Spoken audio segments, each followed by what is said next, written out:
బూస చంద్రప్రకాష్ స్మారకార్థం మండల స్థాయి ఖోఖో టోర్నమెంట్ను ముప్కాలో నిర్వహించడం జరిగింది. ఇందులో బాలికల విభాగంలో మొదటి బహుమతిని కేజీవీబీ బాల్కొండ, రన్నరప్ గా టీజీఆర్ఎస్ పోచంపాడ్, బాలుర విభాగంలో టీజీఆర్ఎస్ బాయ్స్ పోచంపాడ్ రన్నరప్ గా కేటీఎస్ బాల్కొండ నిలిచారు. ఈ కార్యక్రమంలో గంగాధర్, వెంకటరెడ్డి, సంతోష్, ముస్కు నర్సయ్య, సాయన్న, బాలరాజ్, సంతోష్, గోపీరామ్, చంద్రప్రకాష్ కుటుంబ సభ్యులు, 2019-2020 ఎస్ఎస్సి బ్యాచ్ స్టూడెంట్స్, వివిధ స్కూళ్ల పీటీలు పాల్గొన్నారు.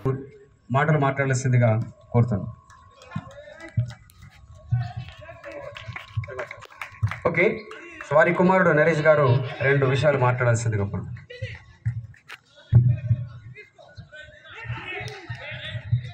వేదిక నిలవే.